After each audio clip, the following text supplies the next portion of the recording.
如此，奴家便先行了。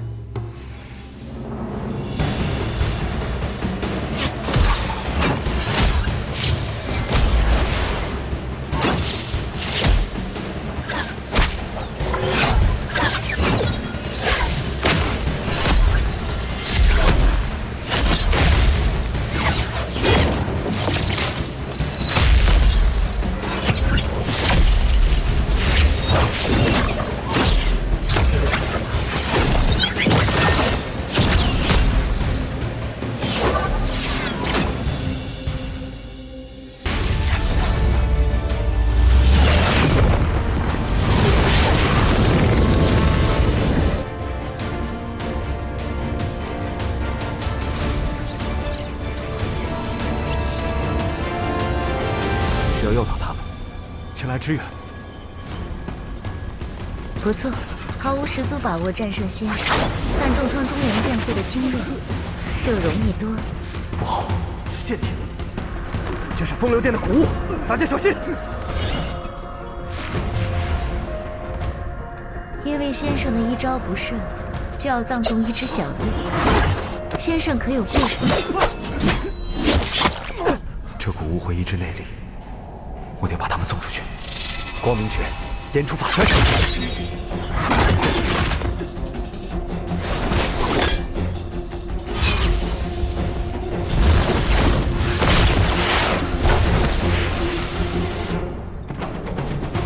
宁愿放弃自保的佛珠，也要救别人。先生还是这么慈悲。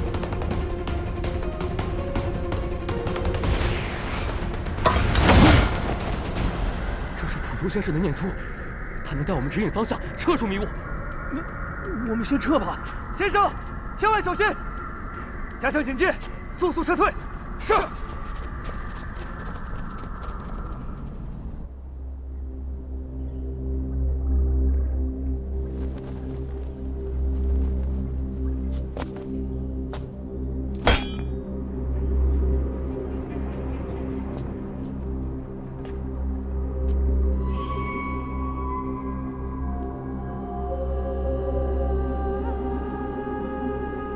风流殿败局已定，你已无路可逃，何必再多造杀业？一桃三色，万里桃花。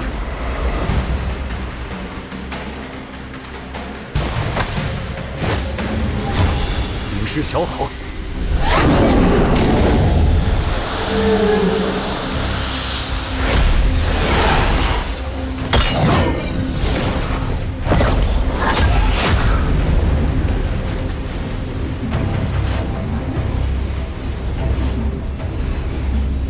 不但要造杀业，还要让先生也造杀业。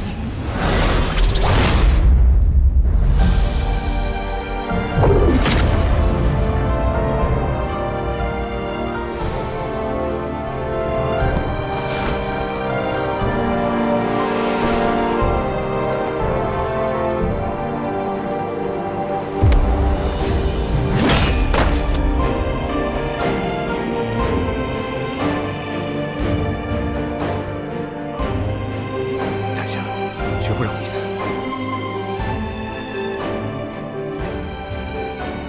先生可真是有趣。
宝器庭前双太阿，龙光在土，射银河。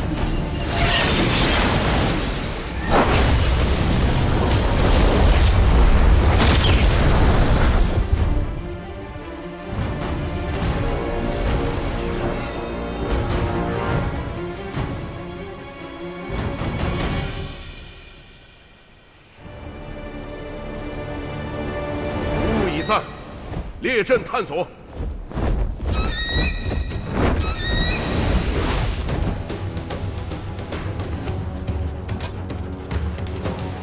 发射信号，东面有抚翠、梅花艺术和狂澜无形驻守。纵三猎物，抚翠，2个人魁在埋果林东面。传信后方船队，2路分进，我与豹营继续前行。6大剑主随玄武营从东侧登陆，迎击抚翠所部，拖住他兵力。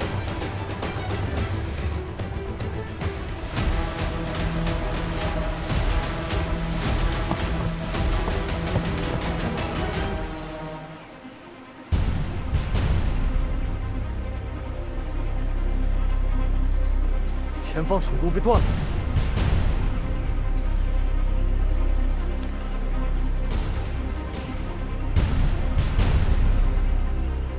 我来。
风流殿与剑会两败俱伤，他作为一阙阴阳，如何坐收渔利？于代城主，我们现在深入敌境，专心一点。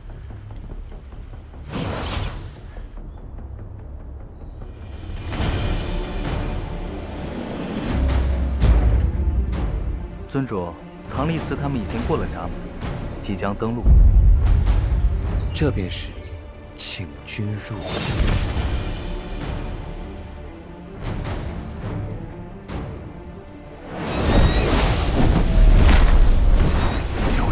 闭上壳了。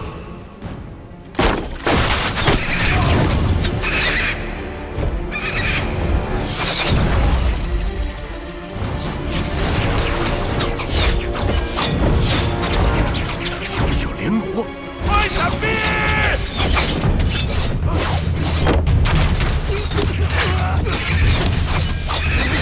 分主，靠近不了。散开！把叶压梯。 是，完成绕行，都听我指挥。信号兵随我来。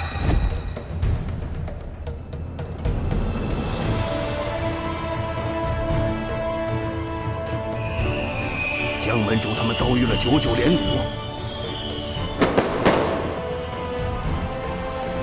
刘烨离开碧山阁了，是去6大剑主那边。少剑主，你率弟子截击刘烨。 唐末单独行动。是。他为什么要一个人行动？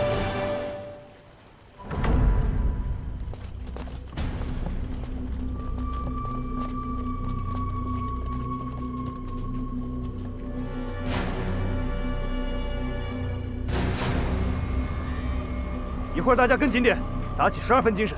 我一个人去。 你这句话是什么意思？你一个人去做什么？当然是去救人。我怕你有去无回。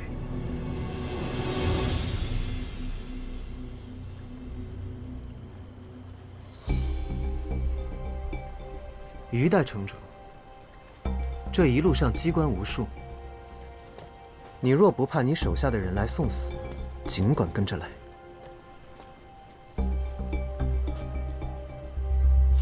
剑王城弟子听令，你们速去少剑主方向增援。是。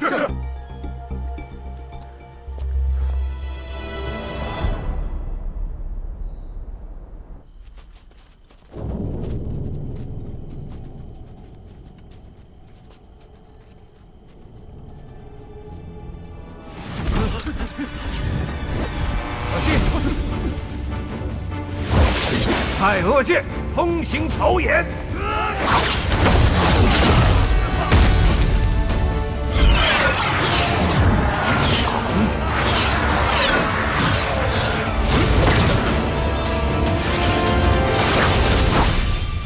红渠蜻蜓方一多，鬼笑猿啼垂女萝。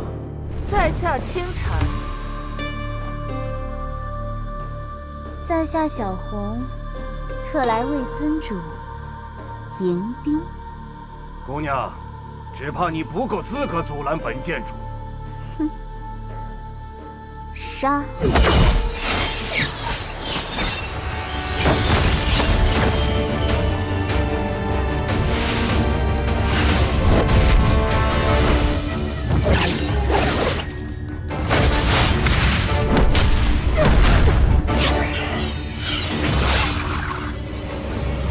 寸步不移，少剑主果真本事。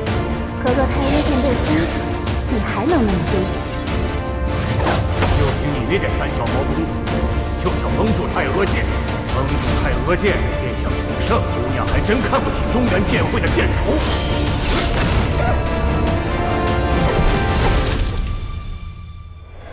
陶姑娘，为什么加入风流殿？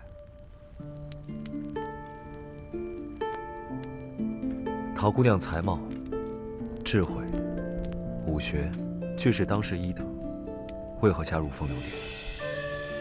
先生是想夸奖我的美貌吗？你确实有引以为傲的美貌，但这并不是在下的问题。做了这么多年的好友，今日方想与奴家谈心，只是想要知道别人的秘密，不是应该先说出自己的秘密吗？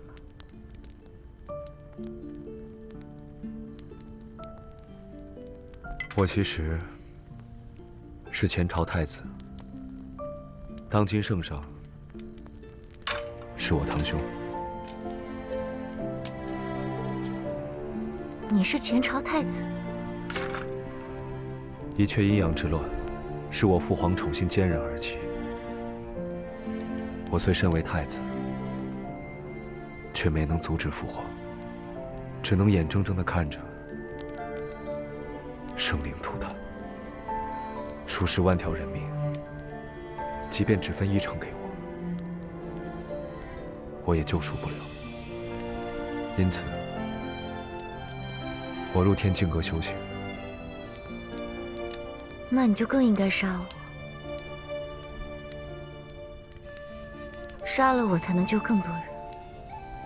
你用性命做诱饵，就只是为了看在下堕落的一瞬间？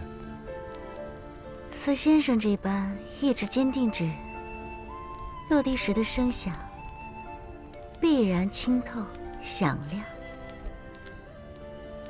在天境阁修行时，我因懊恼自己无能救下那些人，心魔横生，险些走火入魔。是我师父告诉我，每一个人都应该有改过自新的机会。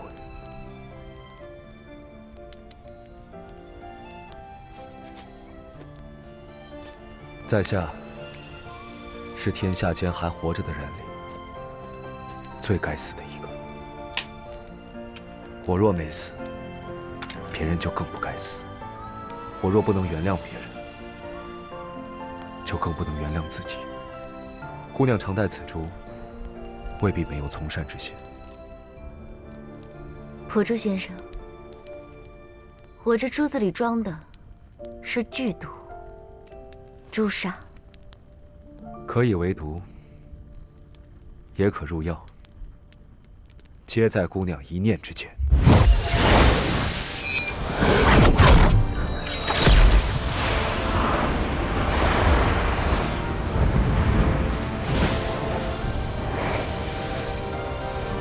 你做什么？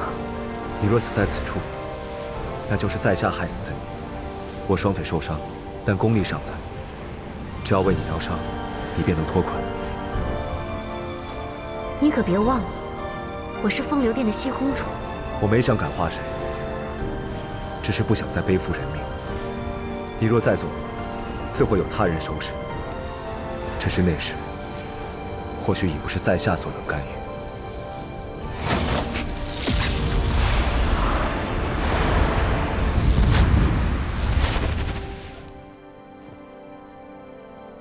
此番牡丹楼之战，西方桃也未现身。他和普珠先生，要么还在继续鏖战，要么已经和解。虽然到现在还未找到普珠先生，但在唐某看来，他与西方桃应该都还活着。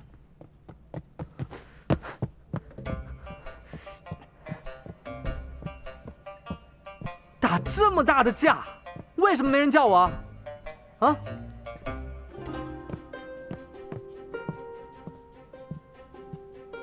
我叫你办的事，办得如何了？可不得了！我跟你讲，还好我去了。回去再说。唐某先行告辞。哦，走。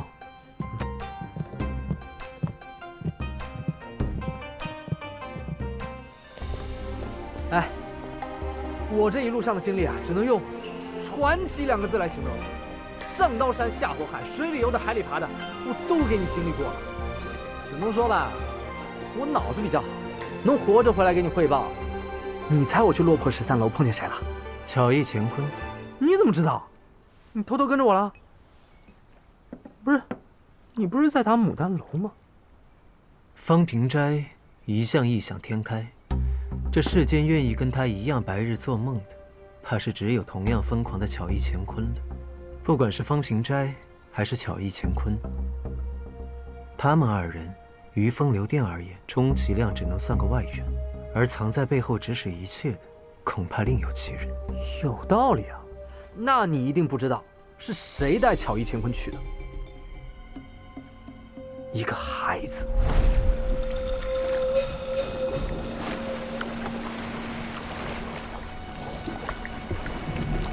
任务已经完成了，我的东西呢？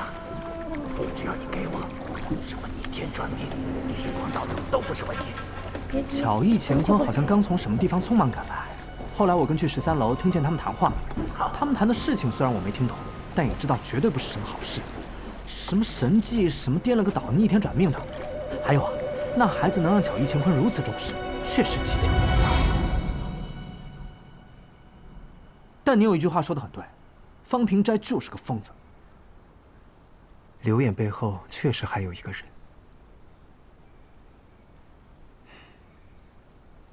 这个被人操控还自以为是的傻子。于少侠。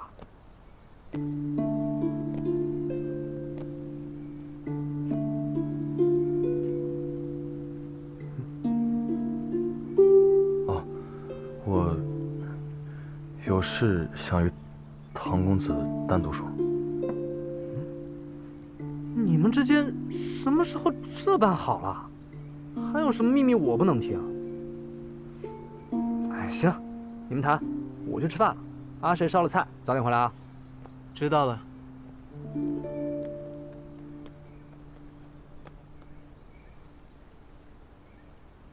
于少侠找唐某何事啊？你为什么没有揭穿我？什么意思？我在修云牡丹楼刺伤你的事，我恨你利用剑王城，更是一直在怀疑你。我想报仇，你又不是不知道。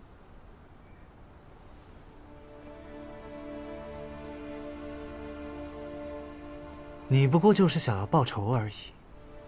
我若是你，我也会想要报仇。江湖人，报仇不分对错。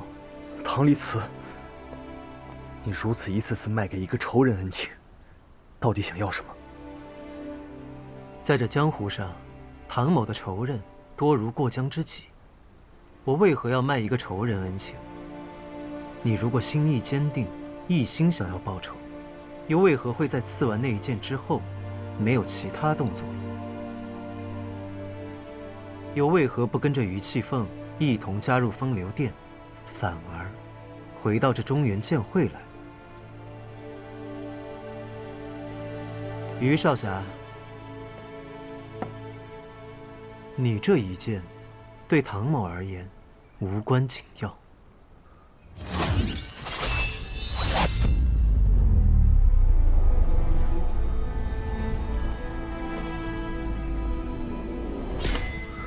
燕皇，他怎么会在你这儿？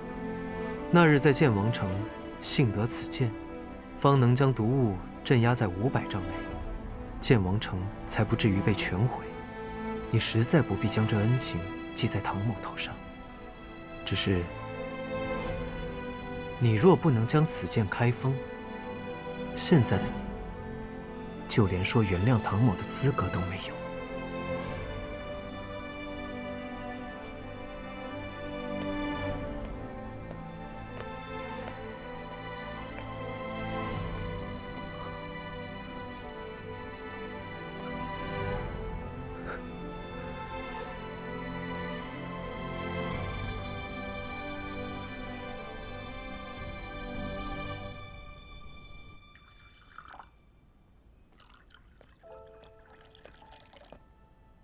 唐公子来了。少剑主找唐某是有要事商议吧？坐。这里啊，只有咱们2个人。哎，不用装了。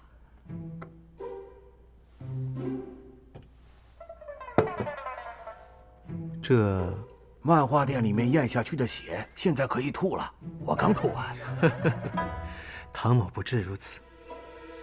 哦，多谢。这次大战，剑会伤了元气，风流殿呢又受到了重创，不得不暂时蛰伏。所以眼下有一件事情更为重要。唐公子，你在碧落宫里面受的伤还没痊愈吧？这次在牡丹楼又是伤上加伤啊，所以寻访神医替公子恢复战力才是重中之重。毕竟江湖太平还全系于你一身。唐某可担不起这么重的担子。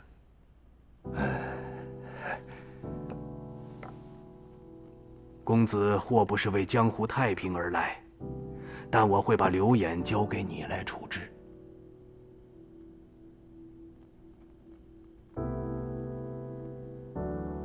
果然，少剑主是懂得如何谈判的。哎，谬赞谬赞，唐公子你就安心养伤吧。这剑会的事呢，就交给我与众剑主来支撑。只是，神医大多隐居世外，就算唐某想治，恐怕也无处可治。哎，这个你放心。据我所知啊，咱们剑会里面正好有一位是神医水多婆的故交。如果能将这神医水多婆请到中原剑会来，那是再好不过了。没钱。这山风吹得有点凉啊，本山人该不会是风寒了吧？哦，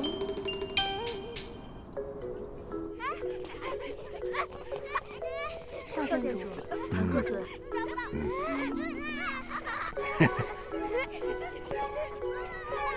哎，少剑主，唐客尊。阿长，最近练功练得挺好啊。刚才我看你啊，这手背要抬高，出拳才有力啊，是不是啊？小七长个了啊，快赶上你三师兄了。宝宝，昨天我看到你把饭食里面的青菜给倒了，别以为我不知道。少剑主还是被你发现了。那当然了。少剑主，你管得可真细。那我们现在去睡觉了。去睡觉吧。走喽，走喽。年轻人呐，真是应该出来走动走动，跟朋友在一起。别老闷在屋子里。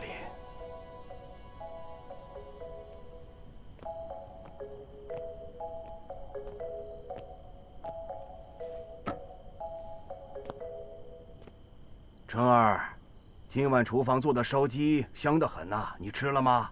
要吃点东西的，这样伤口才好得快。师傅，我已经吃过了。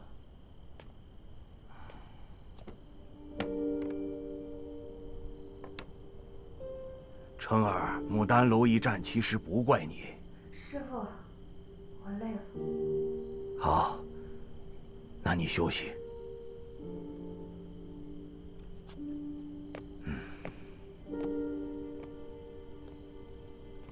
原来，少剑主的忧思与钟姑娘有关。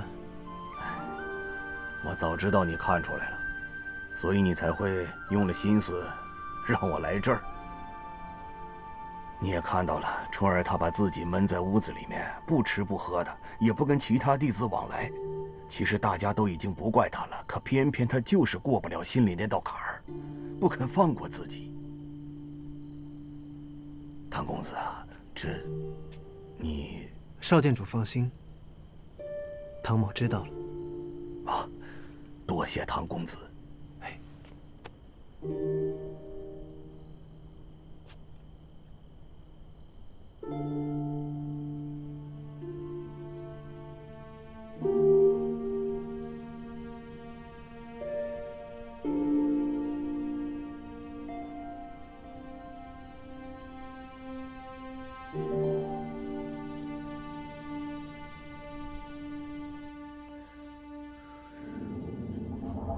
为什么要救他？都是他害的。有什么办法呢？谁让他是少剑主的徒弟？如果按照唐公子你的计划，这牡丹楼一战，剑会绝不会损失的。太多为善的，痴心妄想。对，痴心妄想，痴心妄想。别杀我！为什么还要去救他？都是他害的。都别杀我！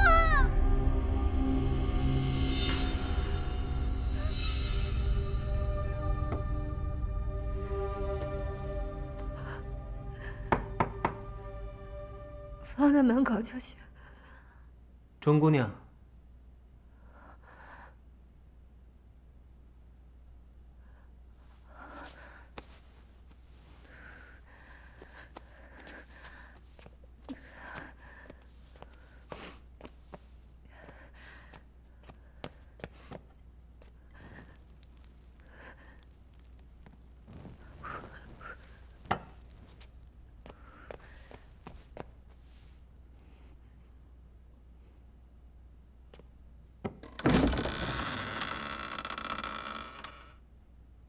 唐公子，方便吗？请进。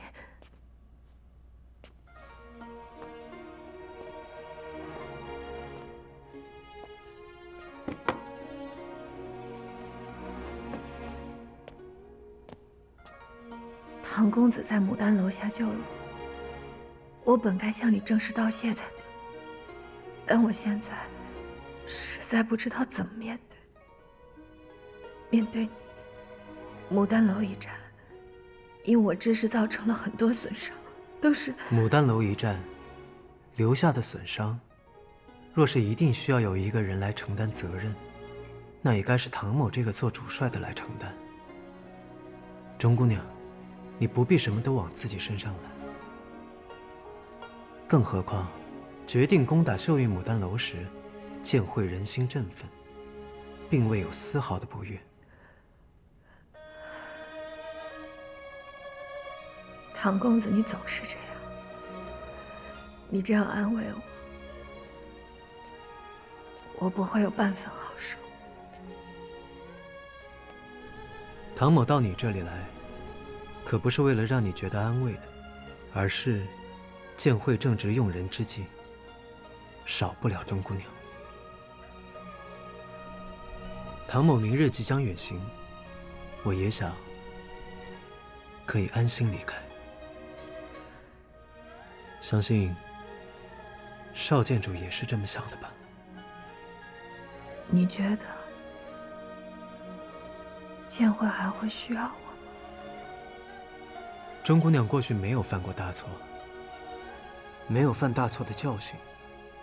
唐某倒是有一些经验。我曾经因为走错一步，而导致了无法挽回的遗憾，只能背负着错误，在黑暗当中一步一步走下去，因为别无选择。可是，若就此消沉，那才是对逝者最大的辜负。所以，背负的越多，越是要向前走。背负着这么重的担子，岂不就会很容易摔倒，被人嘲笑了？摔倒了就爬起来，别人嘲笑你，你就让他们笑。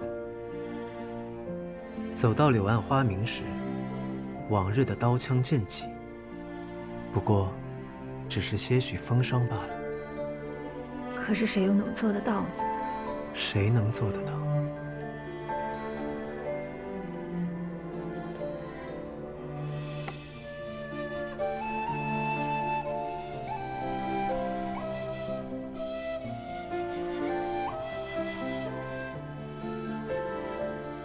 唐某曾经认识的钟姑娘，她一定做得到。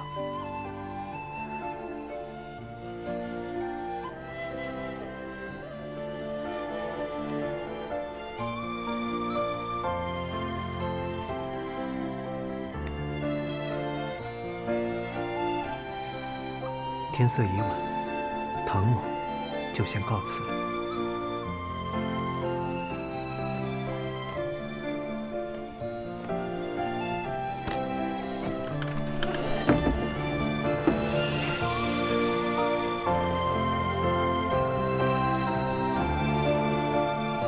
谢谢，唐公子。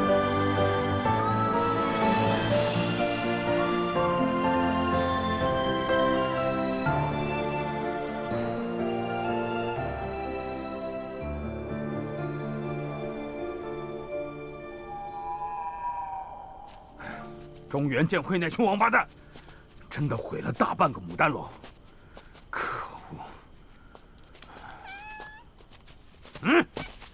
不长眼的畜生！国粹，你好大的胆子！参见班主。飘零霉运的一草一木，你都不能动，就算摘下一片叶子，都得填命。是。白素车，让你收集的黑土里怎么样了？已经办妥。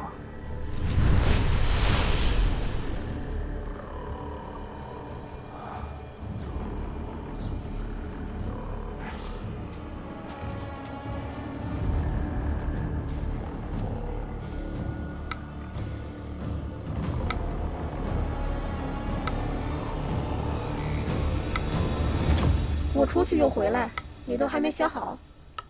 沉着才能取胜，快点！别抱怨。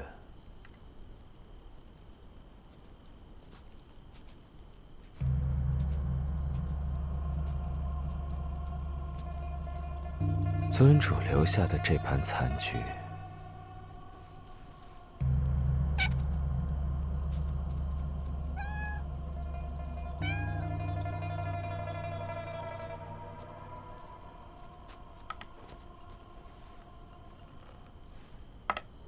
班主曾经说过，风流殿不是我一个人的，班主也要尽到自己的责任。尊主说的有道理。此时此刻，班主还有心情下棋。牡丹楼虽然损毁，但中原剑会又何尝不是大伤元气？双方都需要休养，那就暂且收兵。养精蓄锐。这是一种博弈，而棋局同样，博弈的快乐就在于胜负揭晓的瞬间。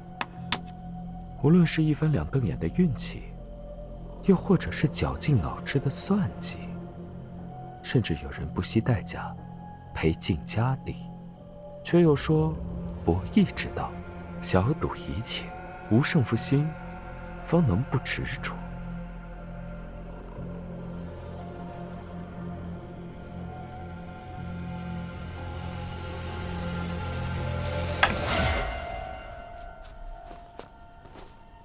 无胜负心，就不会赢；不执着，不成魔。你看，输了吧？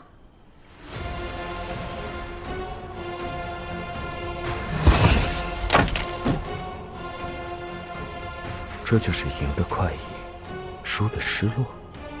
我虽然输了，却没有失落。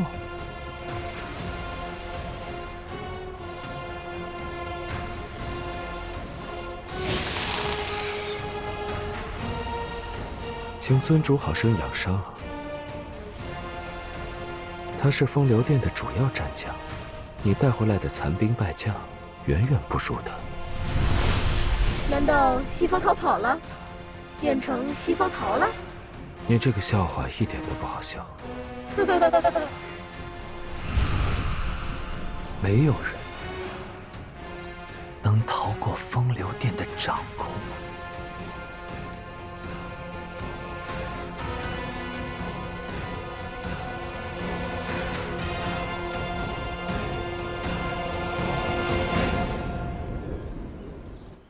公主，这便来辞行了，不多再见会，做几日客。很久没有离开过碧落宫了，这次出来待久了，还有些不习惯。牡丹楼一战，险中求胜，见会上下，还得感谢碧落宫出手援助。不过，我想公主此刻更关心的，应该是朝廷对碧落宫的态度吧。这当然是本宫在意的事情。不过，更让我好奇的是，公子的变化。短短10几日，公子的心象就变了。如今的唐公子，愿意袒露更多。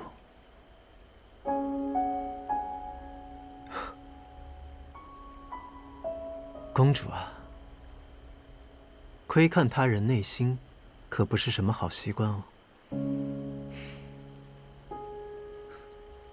我已向义父传信，向圣上禀明碧落宫之功。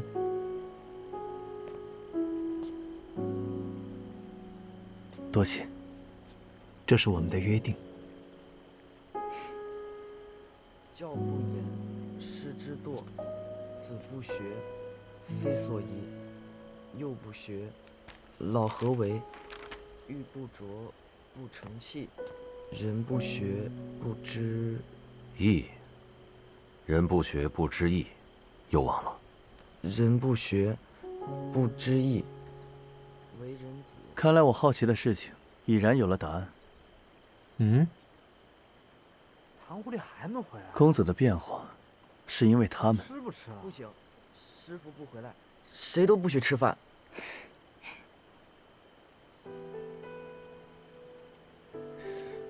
阿谁的手艺极佳，婉玉公主不如留下来吃个便饭再走。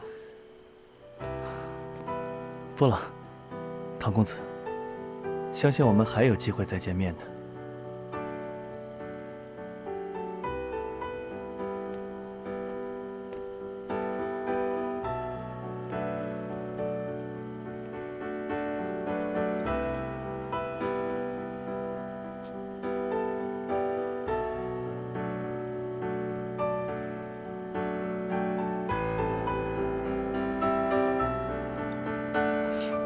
你可算是回来了，坐，等你半天了，我都饿死了，快！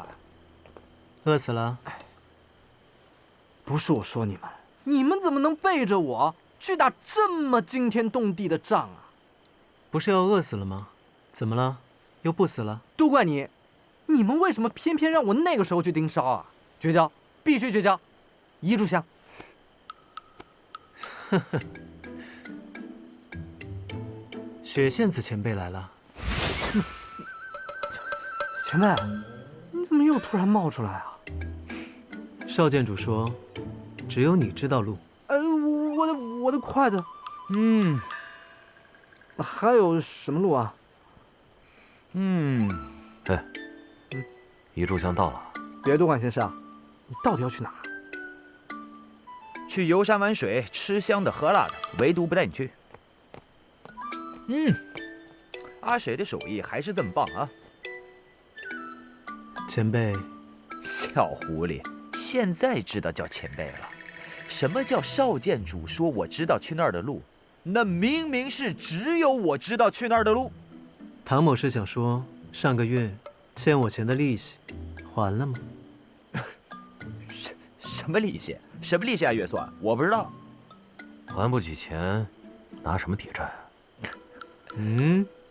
行了行了，不是去找水多婆疗伤吗？这么令人喜悦的事情啊，谈钱多伤感情啊！哼，那个神医水多婆，你终于要去治你那老毛病了。这次一定要带上我了啊！师傅，我也要去。路途遥远，你就不便去了。要去。你去牡丹楼的时候，小石很担心你。只有小石担心他吗？除了小石，其他人都不担心他？小狐狸啊，被人担心的感觉怎么样啊？以前体会过吗？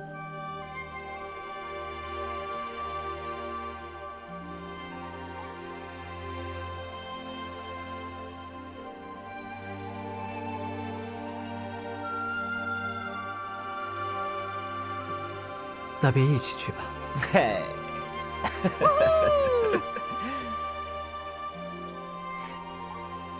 去吃饭吧。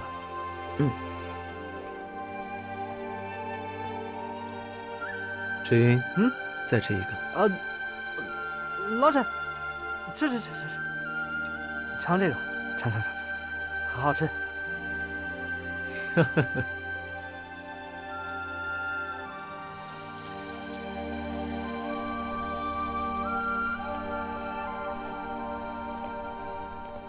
公主也没别的急事，为什么不留下来和唐公子吃饭？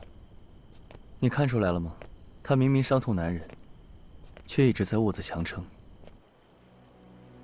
公主说的是唐公子，可这跟我刚刚的问题有什么关系呢？若多留一会儿，总是忍不住想要规劝他，他却不喜欢别人窥探他的内心。所以，走吧。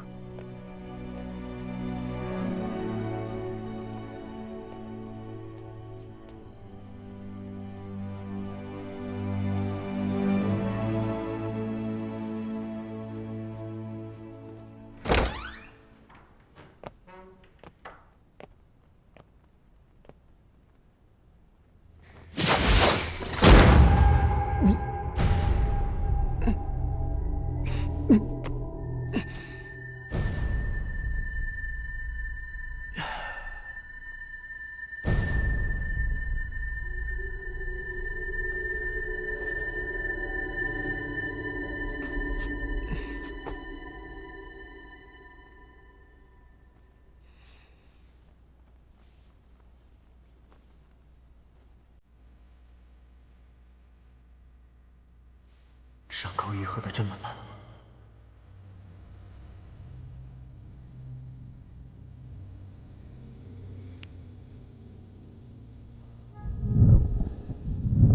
唐公子，你也是怪物，你应该知道，身为怪物有多么真实被救赎。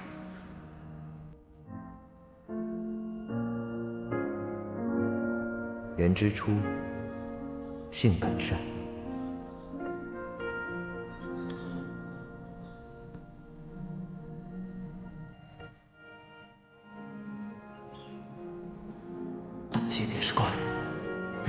也有其他的选择。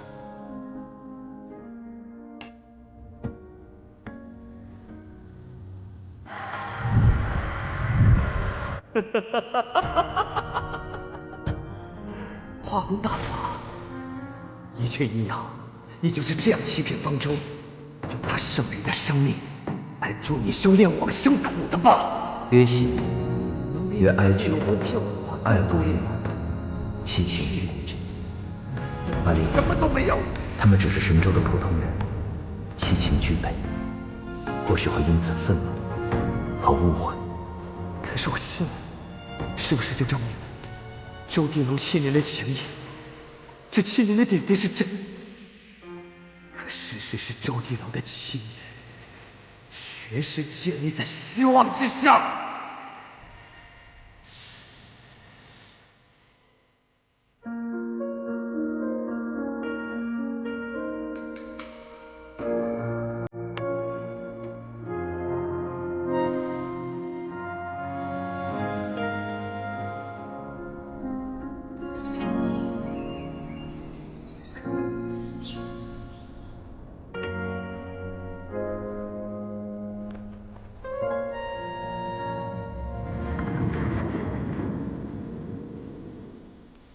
来，多吃点啊！哟，吃这么多也不见你长大。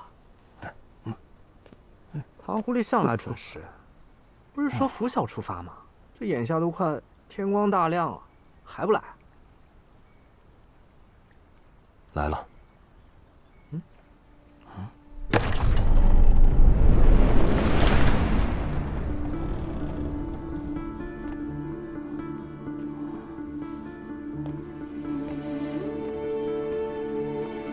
心绪放松，不由偷偷睡了个懒觉。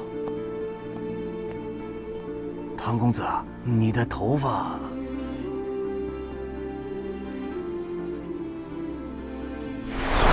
都到齐了哈，地图给你们，你们自去吧。本山人，你小狐狸，怎么弄的？怎么头发白了？这不是很正常吗？前辈，你的比我还白呢。去！本山人都300多岁了。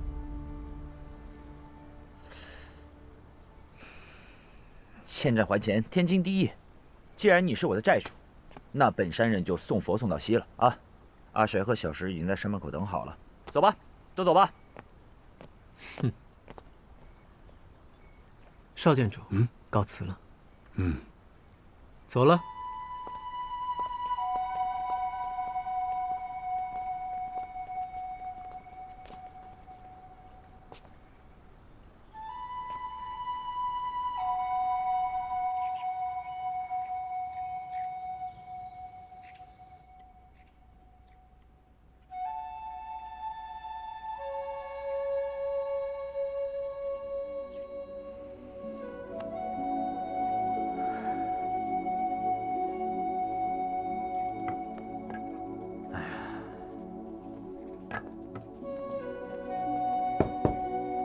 师叔，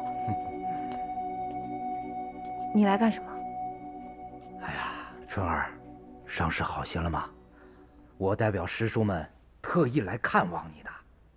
哎呀，春儿啊，你怎么还在这儿呢？不回善丰堂的房间吗？我现在又不是善丰堂堂主。什么话呀！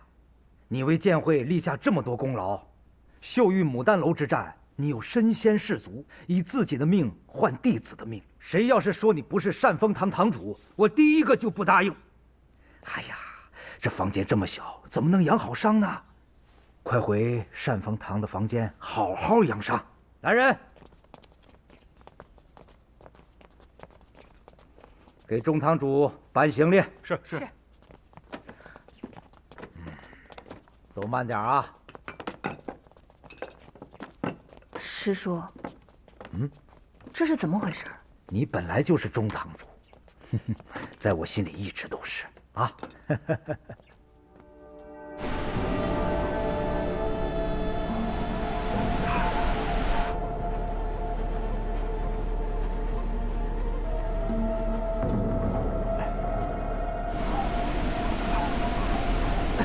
什么鬼？鬼天界这是？嘿嘿，比起本山人的风雪归尘，还是差了那么一点点。拜。看样子，这雪一时半会儿是停不了了。还好把阿谁和小石留在了洞口。这么大的雪，我们也未必能找到可行之路。等等，你也发现这黑石头不对了？我刚才就发现它跟我之前看到的一模一样。你不会不认识路，带我们来回绕圈子吧？你胡说八道！我能不认识路？这附近到处都是一样的黑石头。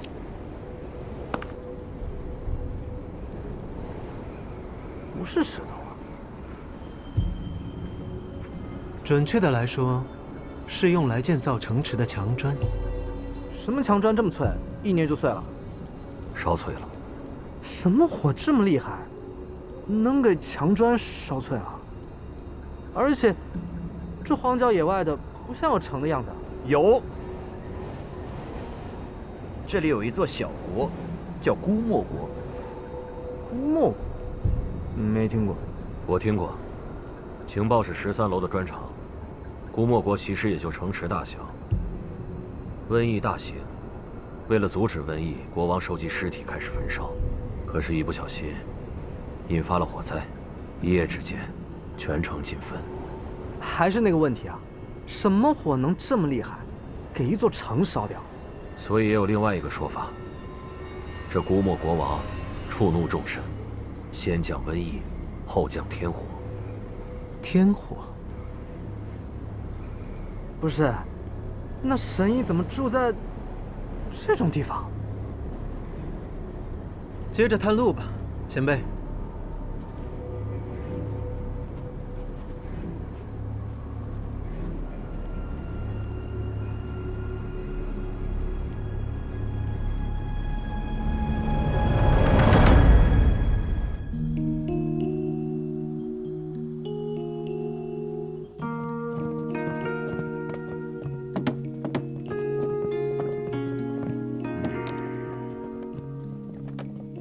春儿，你看，这些啊都是养身补气的药材。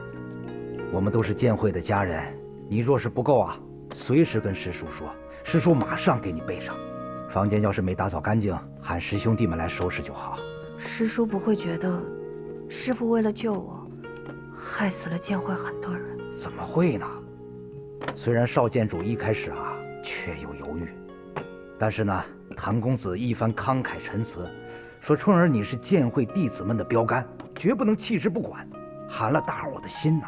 正好让那风流殿看看我们中原剑会的团结，我们是支持唐公子，要跟他风流殿拼了。春儿，刚才那些胡话你是听谁说的？